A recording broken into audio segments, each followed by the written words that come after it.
ఓం శ్రీకృష్ణ పరబ్రహ్మణే నమః. భగవద్గీత పారాయణానికి స్వాగతం సుస్వాగతం.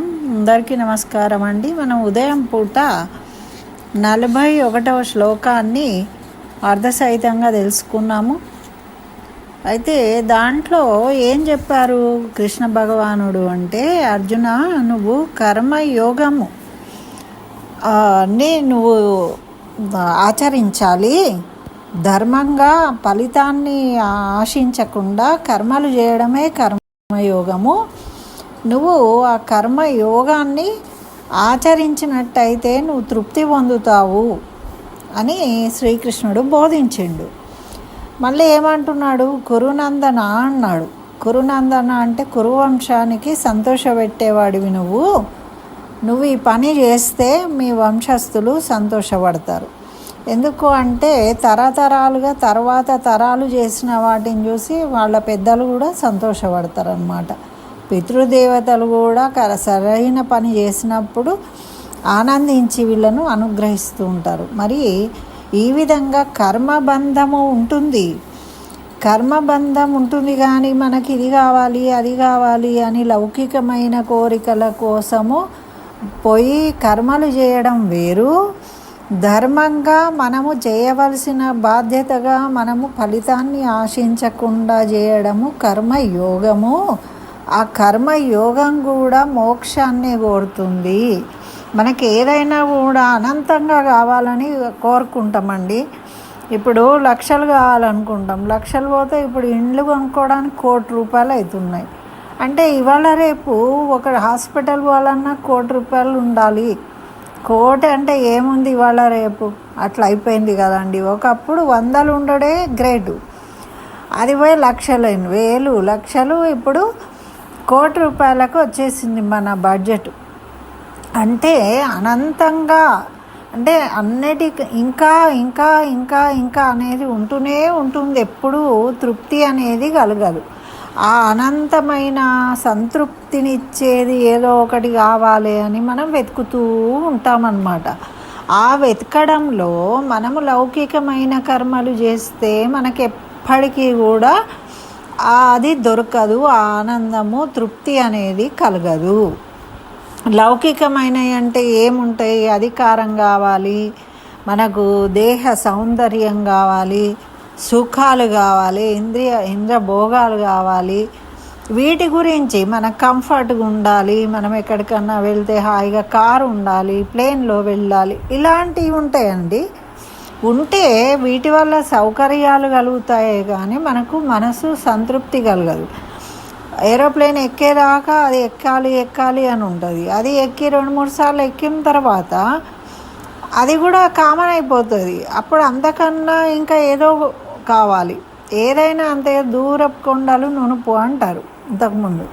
అట్లా ఎప్పుడు ఒకదాని మించి ఇంకోటి ఏదో దూరంగా మనకు అదైతే బాగుండు ఇదైతే బాగుండు అనిపిస్తూ ఉంటుంది. దాన్ని చేరుకున్నాక మళ్ళీ ఇంకోటి కావాలనిపిస్తూ ఉంటుంది.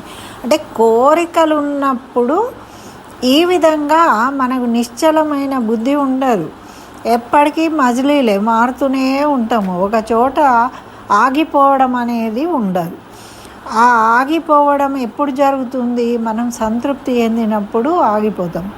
మనకి ఎప్పుడు సంతృప్తి చెందుతాము అంటే కర్మయోగము అంటే ధర్మంగా చేయవలసిన కర్మలను చేస్తూ వెళ్తే కోరికలను కోరకుండా, కోరికల కోసం కాకుండా నీ ధర్మంగా నువ్వు నీ కర్మలను చేసుకుంటూ వెళ్ళినట్టయితే నీకు ఆ సంతృప్తి అనేది కలుగుతుంది. దాని ద్వారా నీకు ఆత్మజ్ఞానం కలుగుతుంది.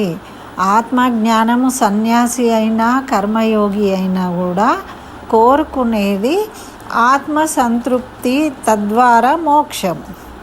ఆత్మ సంతృప్తి కలిగిన వాడు ఎప్పుడు వెంపర్లాట ఉండదు. అది కావాలి ఇది కావాలి అనే కోరికలు లేనివాడే సంతృప్తి చెందుతాడు. మనం సంతృప్తి చెందాము. ఎప్పుడు సంతృప్తి చెప్తామండి? ఇప్పుడు ఆకలి అయిన వాడికి అన్నం పెడితే సంతృప్తి చెందుతాడు.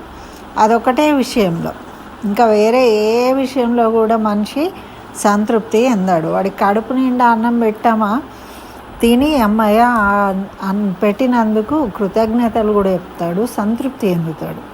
అందుకే అన్నదానం చాలా గొప్పది అంటారు. అయితే ఆ సంతృప్తి కలిగినప్పుడు ఆయనకి ఎట్లా నిశ్చలమైన ఆలోచన, నిశ్చలమైన బుద్ధి ఉంటుంది.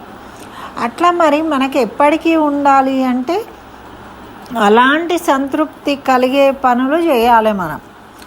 అంతేగాని లౌకికమైన కోరికల కోసం యజ్ఞాలు చేస్తాము, హోమాలు చేస్తాము, ఏవేవో అన్నీ చేస్తూనే ఉన్నారు. అందరు భక్తులైపోతున్నారని మనం అనుకుంటాం, కానీ వాళ్ళు కోరికలతోని చేస్తూ ఉన్నారు కాబట్టి వాళ్ళు ఆ కోరికలు నెరవేరుతూ ఉంటాయి, కానీ వాళ్ళకి ఆత్మసంతృప్తి కలగదు అని ఇక్కడ తెలియజేస్తూ మరి 42వ శ్లోకంలో ఏం చెప్తున్నారు అంటే, ఛాందసులు బంధాలలోనే చిక్కుకుపోయి ఎలా చిక్కుకుపోతారో తెలియజేస్తున్నాడు. ఈ కర్మ చేసుకుంటూ ఒక దాంట్లో ఇరుక్కుపోతాము అని చెప్పాడు కదా, అది ఎలా ఇరుక్కుపోతామో ఈ శ్లోకం ద్వారా తెలియజేస్తున్నాడు అనమాట. ఈ 42వ శ్లోకం.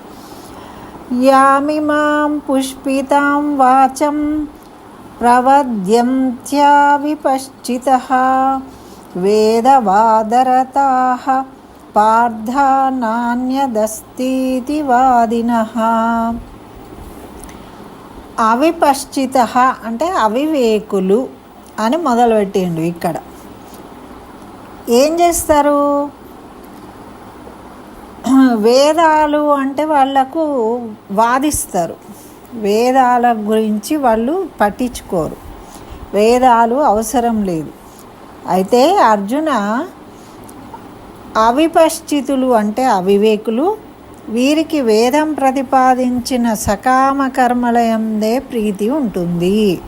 అంటే కోరికలతో చేసే కార్యాలు మాత్రమే చేస్తారు వీళ్ళు, కర్మలు మాత్రమే చేస్తారు. వాళ్ళకి ఏం కావాలి మరి?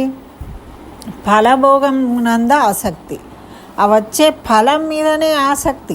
కర్మలు చేసి వాళ్ళకి వెంటనే ఏం ఫలితం వచ్చింది అని మనం కదా యూట్యూబ్లో ఎప్పటికీ వ్యూస్ ఎన్ని వచ్చినాయి, సబ్స్క్రైబర్స్ ఎందరు వచ్చిండ్రు అని చెక్ చేసుకుంటూ ఉంటాం కదా. అంటే మనకి మనం చెప్పింది, మనం చేసింది ఎంతవరకు వచ్చింది అన్న దృష్టి కాకుండా మనకు దాని ఫలితం, రిజల్ట్ ఏమొస్తుంది అనే దాని మీద ఉంటుంది.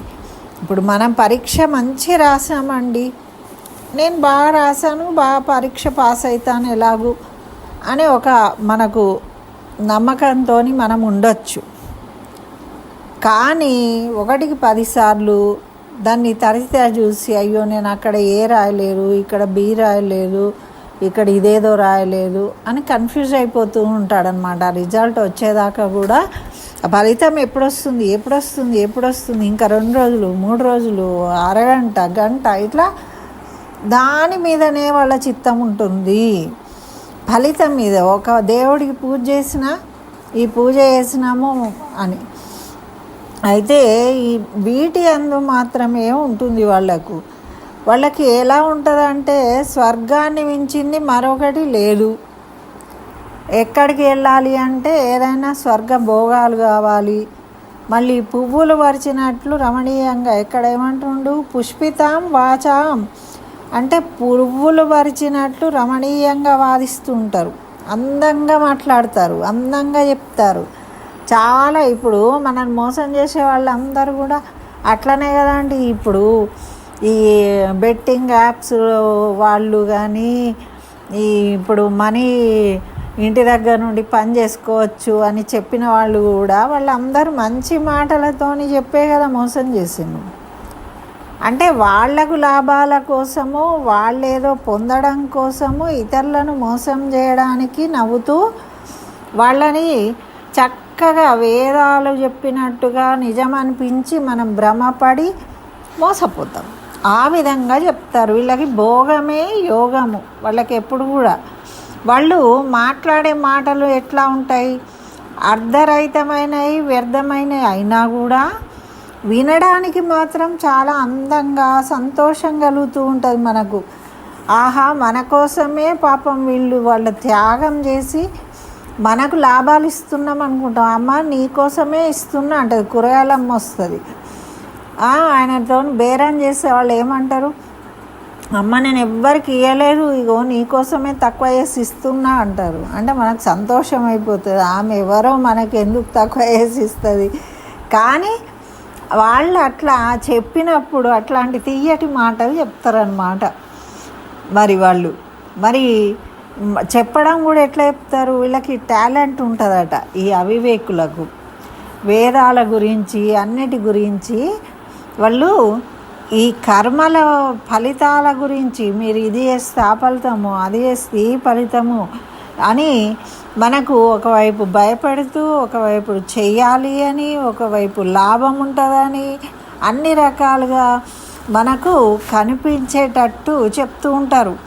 చెప్తూ ఉండే వీళ్ళు ఏం చేస్తూ ఉంటారు, పెద్ద పెద్ద వాళ్ళేనండి, రాజకీయ నాయకులు కావచ్చు, పెద్ద పెద్ద సినిమా యాక్టర్లు కావచ్చు. ఇప్పుడు మనం ఎన్ని చూస్తలేము, అట్లాంటి జరిగేటివి చూస్తున్నాం కదా. వాళ్ళు ఆ ఫలాపేక్షతో ఏం చేస్తారు, యజ్ఞయాగాదులు చేస్తారు, అన్నీ చేస్తూ ఉంటారు. కానీ వాళ్ళకు దాంట్లో కర్మలు చేయడం వల్ల వాళ్ళకు వచ్చే ఫలితము ఏది ఉందో తాత్కాలికమైన ఫలితాన్ని పొందుతారు. కానీ బంధ విముక్తులు గారు వాళ్ళకు సంతృప్తి అనేది కలగదు, నిజమైన మోక్షము అనేది వాళ్ళకు కలగదు. మేము ఎన్ని పూజలు చేసినాం కదా అంటే, పూజలు మీరు ఫలితాల కోసం చేసిండ్రు, ఈ తాత్కాలికమైన అనిశ్చితమైన ఫలితం మాత్రమే కలుగుతుంది. అంతేగాని మీకు ఎప్పుడూ ఆనందాన్ని ఇచ్చేది కర్మబంధ చక్రం నుండి విడిపడడం కానీ, ఈ మోహం నుండి విడిపడడం కానీ, మోక్షం కానీ లభించే అవకాశాలు ఉండవు అని తెలియజేస్తున్నాడు అన్నమాట. మరి ఈ యాగం చేస్తే పుత్రులు కలుగుతారు అని ఒకళ్ళు చెప్తారు, ఈ క్రతువు చేస్తే మనవాడు పుడతాడు, అది చేస్తే సంపదలు వస్తాయి, ఇది చేస్తే. ఇప్పుడు ఎంతమంది బాబాలు మోసగాళ్ళు వాళ్ళు కూడా డబ్బులు వ్యాపారం చేయడానికి ఎంతమంది వస్తూ ఉన్నారండి, మనం చూస్తున్నాం కదా. ఇవన్నీ కూడా జరుగుతూనే ఉన్నాయి. జరిగిన వాటిని అప్పుడే చెప్పిండు కృష్ణ భగవానుడు. అప్పటి కాలంలో కూడా కొంతమంది ఉన్నారు ఇట్లాంటి వాళ్ళు, ఎప్పుడు కూడా ఉంటూ ఉంటారు. అవివేకులు ఉంటారు, వివేకులు ఉంటారు. కానీ ఏమవుతుంది అంటే, అజ్ఞానం వల్ల కొంతమంది అవివేకుల్లో కూడా కొంతమంది ఇటువంటి రకాలు ఉంటారు, కొంతమందిని మోసం చేసే రకాలు ఉంటారు. వాళ్ళకి అన్నీ తెలుసు అని చెప్పేసి వాళ్ళు అందరికీ చెప్పి మోసం చేసి వాళ్ళు ఫలాలను పొందుతూ ఉంటారు, వాళ్ళు సుఖాలను అనుభవిస్తూ ఉంటారు అని వాళ్ళు అనుకుంటూ ఉంటారు. కానీ అవన్నీ తాత్కాలికమైన సుఖాలు, అవి ఏవి కూడా మోక్షాన్ని ఇచ్చేవి కాదు. వాళ్ళు ఎన్ని ఆభరణాలు వేసుకున్నా, ఎంత పెద్ద గెటప్ వేసుకున్నా, ఏం చేసినా కూడా వాళ్ళు చేసే పూజల వల్ల కానీ వాటి వల్ల కానీ వాళ్లకు పాపమే వస్తుంది కానీ పుణ్యం అనేది రాదు. మరి భోగ సాధనాలైన కర్మలు తప్ప మరొక విషయాన్ని చెప్పరు వాళ్ళు. ఏది చెప్పినా కూడా వాళ్ళు ఏది చెప్తారు అంటే, ఈ మీకు ఏదో ఫలితం వస్తుందన్న ముచ్చట్లే చెప్తారు వాళ్ళు, అంతేగాని వేరేవి చెప్పరు. మనకు కావాల్సింది ఏంటిదండి, డబ్బే కదా. డబ్బు వస్తే సోఫాలు కొనుక్కోవచ్చు, డబ్బు వస్తే పెద్ద ఇల్లు కొనుక్కోవచ్చు, కారు కొనుక్కోవచ్చు. ఇవన్నీ కావాలని కోరుకుంటారు కదా, ఎవరైనా కష్టపడాలని ఎందుకు కోరుకుంటారు? కాబట్టి ఇటువంటి అమాయకమైన ప్రజలను ఇట్లా వీళ్ళు మభ్యపెడుతూ కర్మలు భోగాలు ఈ రెండిటి గురించే చెప్తూ ఏ స్థాయిలో వాళ్ళు ఆ స్థాయి. ఇప్పుడు వేణు స్వామి ఉన్నాడు, ఆయన సెలబ్రిటీలకే చెప్తాడు. ఇంకా కొంతమంది సామాన్యులు ఫోన్లు చేసి అడుగుతూ ఉంటారు, పిలిస్తే వెళ్ళి చెప్పించుకుంటూ ఉంటారు, పూజలు చేయించుకుంటూ ఉంటారు. ఎంతమంది ఎన్ని చెప్పినా కూడా ఈ కష్టం నుండి ఎలా బయట రావడాలి అని ఎదురు చూసేవాళ్ళు సప్పో చేసి ఆ పూజలు చేపించుకుంటున్నారు కదండి. మనము ఎంత చెప్పినా అవన్నీ కాదండి, మీరు భక్తితోని ఇంట్లో చేసుకుంటేనే ఫలితం వస్తుంది మీకు. ఇవన్నీ ఎక్కడో పోయి అక్కడో పోయి ఇవన్నీ చేయడం వల్ల ఏం లాభం ఉండదు అని మనం ఎంత చెప్పినా కూడా వాళ్ళకి ఏమనిపిస్తుంది, ఎప్పుడైనా కానీ వాళ్ళ చెప్పిన మాటలు కావచ్చు, వాళ్ళు చెప్పిన విధానం కావచ్చు, ఏదో మనం బాగుపడుతామేమో అని ఆశతోని వీళ్ళు పోయి చేస్తారు. వీళ్లకు ఫలితమే కావాలి, వాళ్లకు ఫలితమే కావాలి. కాబట్టి వాళ్ళ ఫలితం వాళ్ళకు వస్తుంది, వీళ్ళ ఫలితం వీళ్లకు. ఎంత అంటే వాళ్ళు ఎంత పూజలు చేస్తున్నారు, ఎంత భక్తితో చేస్తున్నారు, వాళ్ళకి అయినట్టు వాళ్ళు ఫలితాలను పొందుతూ ఉన్నారు తాత్కాలికంగా. కానీ నిజమైన ఆనందం దొరుకుతుందా? మళ్ళీ ఈరోజు అయిపోయింది, మళ్ళీ తెల్లారి.